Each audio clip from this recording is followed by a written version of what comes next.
What real estate stocks should I invest in Greece? Even as Greece and Macedonia continued to wrestle with the name issue, the former continued its furious pace of investments in the latter.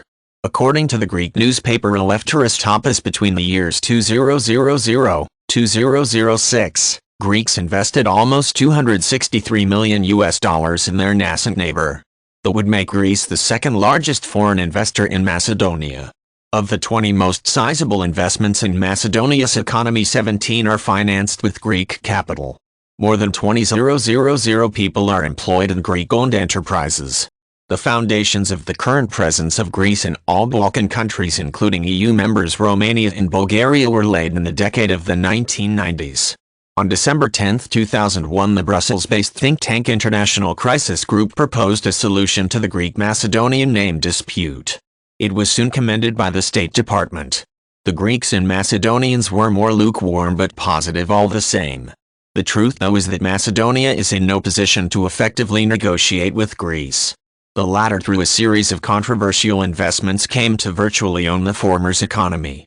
So many Greek businessmen traveled to Macedonia that Olympic Airways, the Greek national carrier, began regular flights to its neighbor's capital. The visa regime was eased. Greeks need not apply for Macedonian visas. Macedonians obtain one-year Schengen visas from the applicant's besieged Greek liaison office in Skopje. A new customs post was inaugurated in 2000.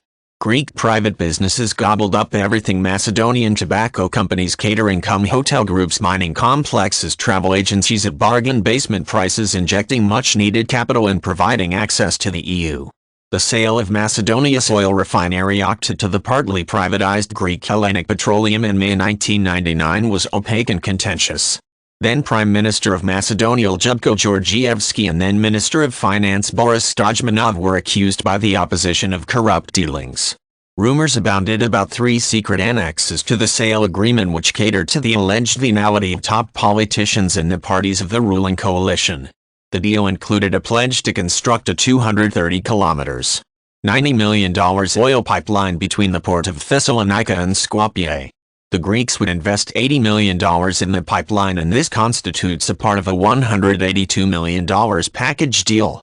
This was not Hellenic Petroleum's only Balkan venture. It acquired distribution networks of oil products in Albania as well. After the Austrian Erste Bank pulled out of the deal, National Bank of Greece drove a hard bargain when it bought a controlling stake in Stepanska Banka, Macedonia's leading banking establishment, for less than $50 million in cash and in kind. With well over 60% of all banking assets and liabilities in Macedonia and with holdings in virtually all significant firms in the country, Stepanska Banka is synonymous with the Macedonian economy, or what's left of it. NBG bought a clean bank. Its bad loans portfolio hived off to the state. NBG, like other Greek banks such as Eurobank, has branches and owns brokerages in Albania, Bulgaria and Romania. But nowhere is it as influential as in Macedonia. It was able to poach Gligor Basev, the deputy governor of Macedonia's central bank, to serve as its CEO.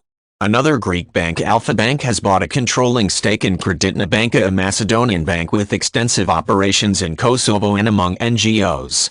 The Greek telecom OTE has acquired the second mobile phone operator license in Macedonia. The winner in the public tender, Link Telecom, a Macedonian paging firm, has been disqualified, unable to produce a bank guarantee. The matter went to the courts. Official Greece clearly regards Greek investments as a pillar of a Greek northern sphere of influence in the Balkan. Turkey has Central Asia, Austria and Germany have Central Europe, Greece has the Balkans. Greece officially represented the likes of Bulgaria in both NATO and the EU until their accession. Greek is spoken in many a Balkan country, and Greek businessmen are less bewildered by the transition economies in the region, having gone through a similar phase themselves in the 1950s and 1960s.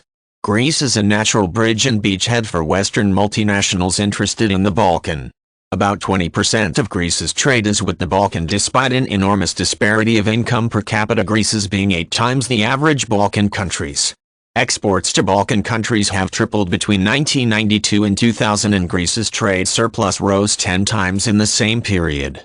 Greek exports constituted 35% of all EU exports to Macedonia and 55% of all EU exports to Albania.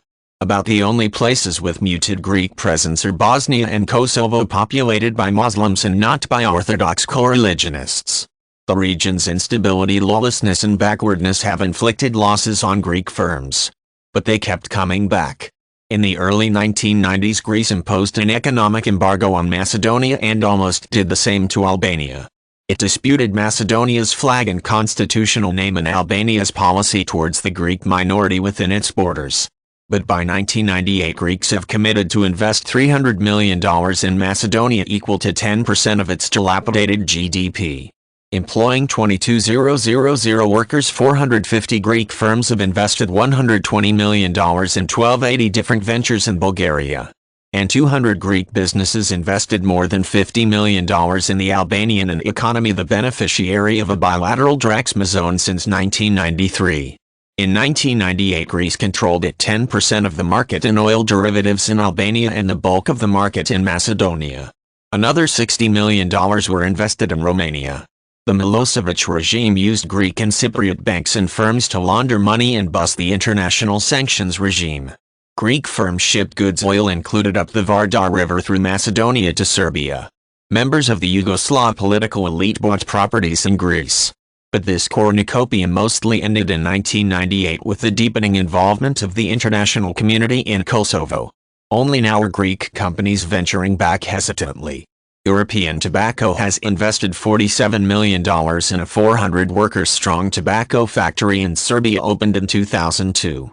Despite a worsening geopolitical climate, by 2001 Greek businesses acting through Cypriot, Luxembourg, Liechtenstein, Swiss and even Russian subsidiaries have invested in excess of $5 billion in the Balkan, according to the Economic Research Division of the Greek Alpha Bank. Thus GP, the Greek snacks company, bought Romania's Best Foods productions through its Cyprus subsidiary Chipita East Europe Cyprus. The state-controlled OTE alone has invested $1.5 billion in acquiring stakes in the Serb, Bulgarian and Romanian state telecoms. This cannot be considered mere bargain hunting. OTE claims to have turned a profit on its investments in war-torn Serbia, corruption-riddled Romania and bureaucratic Bulgaria. Others doubt this exuberance. Greek banks have invested $400 million in the Balkans. NBG has branches or subsidiaries in Macedonia, Bulgaria, Romania and Albania. EFG Ergasius and Commercial Bank are active in Bulgaria and Alpha Bank in Romania. The creation of Europe's 23rd largest bank as a result of the merger between NBG and Alpha is likely to consolidate their grip on Balkan banking. Greek manufacturing interests have purchased stakes in breweries in Macedonia. Hellenic Bottling, formerly 3E, started off as a Coca-Cola bottler but has invested $250 million on facilities in the South Balkans and in Croatia, Slovenia and Moldova. Another big investor is Delta Dairy Products and Ice Cream. Moreover, Greece has absorbed, albeit chaotically and reluctantly, hundreds of thousands of Albanian, Macedonian, Serb, Romanian and Bulgarian economic immigrants.